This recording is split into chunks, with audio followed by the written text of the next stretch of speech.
Hello, you're watching VNA News and now headlines. President Trương Tấn Sang asked Dandong City to focus on party building. Greater Mekong subregion countries foster trade ties. Hanoi pays heed to boosting cultural tourism.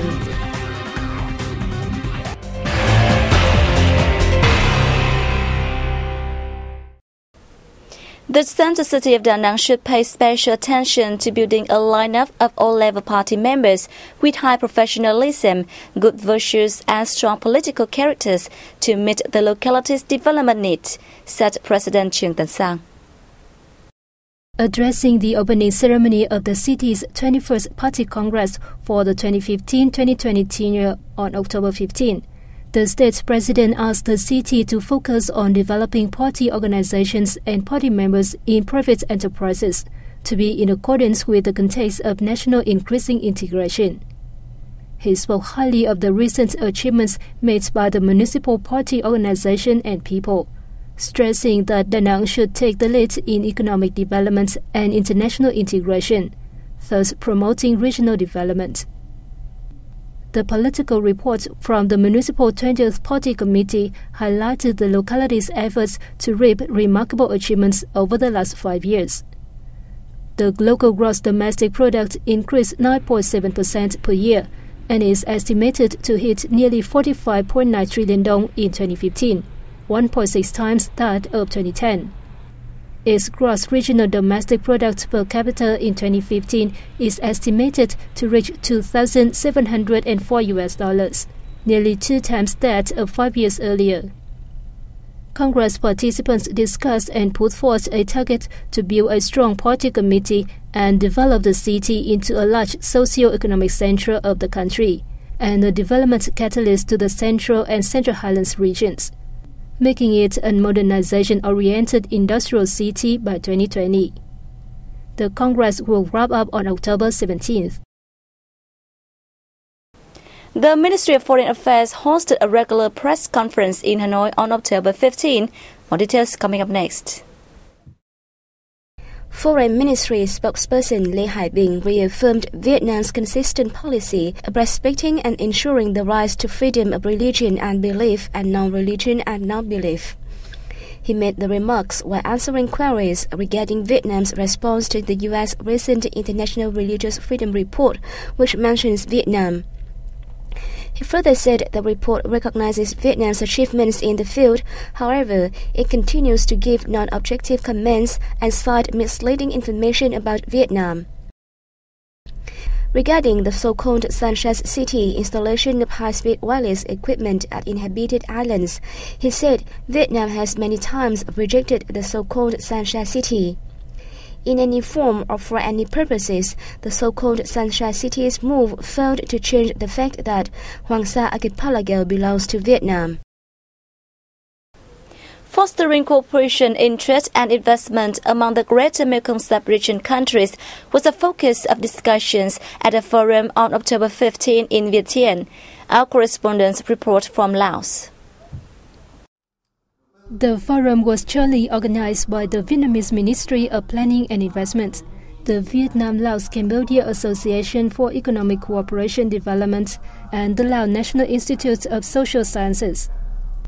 It aimed to boost trade and investment cooperation among GMS nations in the context of the official formation of the ASEAN Economic Community by the end of this year. It presented opportunities for enterprises to better understand the impact of the ASEAN Economic Community and connect ASEAN with the GMS in a bid to fully tap the potential of the community. Since its establishment in 1992, the GMS Economic Cooperation Program has worked to promote integration, trade and tourism, expand energy access, improve transport infrastructure, and enhance human resources for the sub-region nations. Vietnam has actively implemented a wide range of infrastructure projects and initiatives to facilitate cooperation and travel among GMS nations, including road links with China and Laos, and one-stop customs checkpoints at some border gates. The Greater Mekong sub-region comprises Cambodia, China, Laos, Myanmar, Thailand and Vietnam.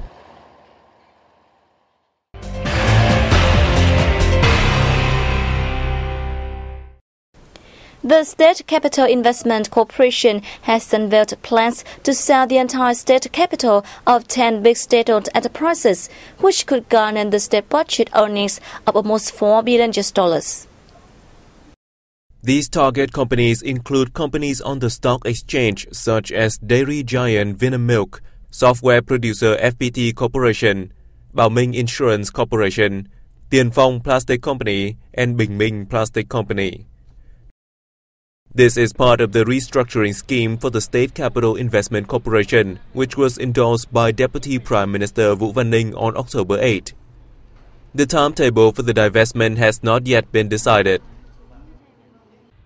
Established in 2006, the State Capital Investment Corporation is currently managing state capital in over 500 enterprises, which businesses range from financial services, energy, manufacturing, IT, telecommunications, transportation, consumer products, and healthcare.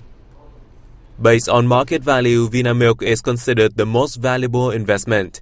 The State Capital Investment Corporation holds 45.1% of VNA Milk stakes, worth almost $2.5 billion. The company is the biggest listed company in Vietnam, with a market value of $5.7 billion as of October 14th. Public-private partnership in developing rice value chain is a focus of discussions at the Southeast Asia Forum on the future of rice being held in Ho Chi Minh City from October 14th to 16th.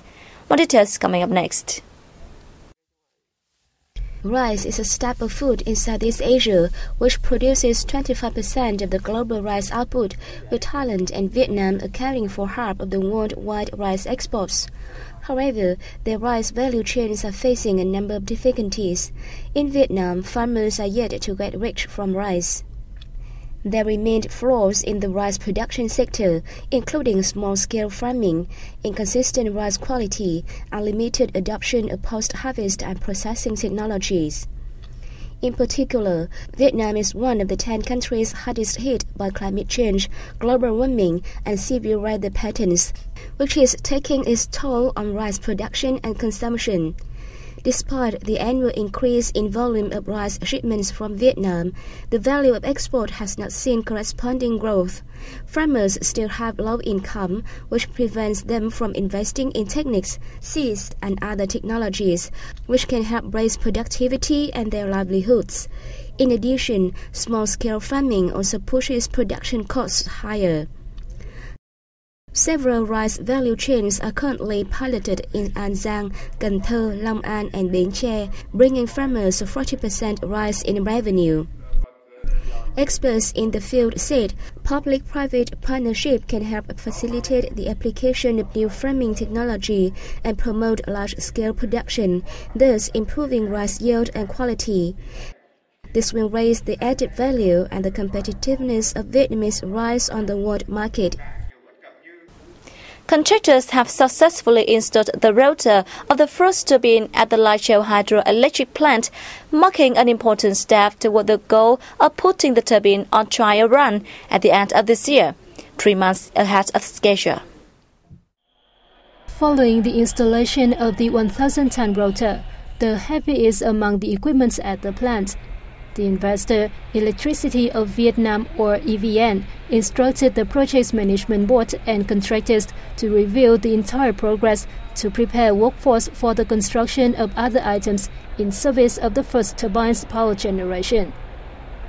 The Lai Châu plant, located in the upper reach of the Da River, has 3 turbines, which will supply more than 4.6 billion kilowatt per hour of electricity to the national power grid when all of them become operational. With the test run for the first turbine slated for the end of this year, the plant is expected to be completed in 2016, a year ahead of schedule, thus serving socio-economic development of the northeastern region. The project's construction began in Nậm Nhùn district, the northern mountainous province of Lai Châu, in January 2011. The Civil Aviation Authority of Vietnam said the Da Nang International Airport, the biggest in the Central region, will need to be expanded to satisfy the development potential of Da Nang and the Central region. Da Nang International Airport plays an important role in the country's airport system. It is a hub for passenger and cargo transit in the Central region and a gateway for international passengers to the region. Last year, the airport received 5 million passengers, reaching a growth of 15.6%. During the first 8 months of this year, the airport received 4.5 million passengers and 8,380 tons of cargo, an increase of 33% in passengers and 0.4% in cargo. After the government approved the overall zoning plan in 2008, the airport's infrastructure received a high level of investment. However, with the development of Da Nang and the Central region, the airport will need to be expanded.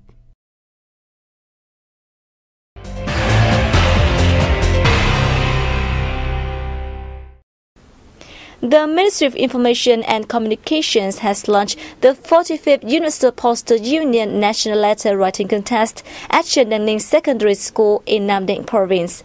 Our reporter will bring more details. With the theme Write a Letter to Your 45-year-old Self, the contest is open to all Vietnamese students aged between 10 to 15.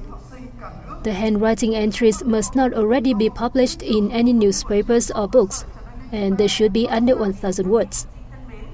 Contestants could submit their writings to the organizing board until February 10th next year. The original version and English or French translation of the best letter at international level will be submitted to the global contest. On this occasion, the organizing board presented the prize of the 44th competition to Trường Hải Nam, an 8th grader from the Nguyễn Hữu Lập Secondary School in Thanh Hóa Province. Nam won the consolation prize at the international round. Hanoi's tourism sector is planning a number of activities to make breakthroughs and boost sustainable development with a focus on cultural tourism.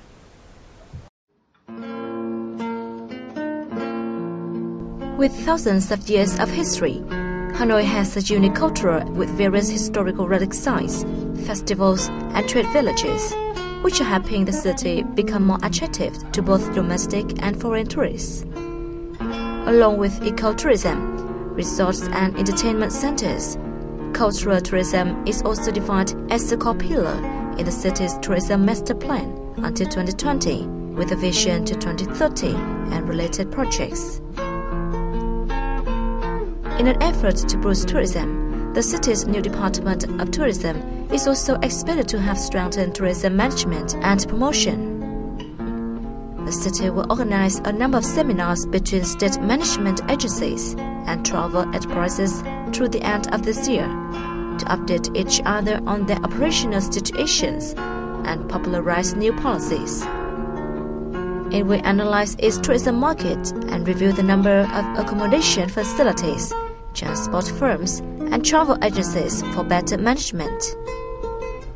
Stronger public relations campaigns will also be held through mass media and a website on Hanoi Tourism at hanoitourism.gov.vn, enabling tourists to search for information more easily. The city is set to take part in the Zata Tourism Fair in Japan and offer incentive tourism training to locals in a number of trade villages like Bát Tràng, Vạn Phúc, and Phú Vinh. Some major projects will also be implemented to develop diverse tourism forms, including those to increase Hanoi's tourism products from 2016 to 2020, with orientations to 2030.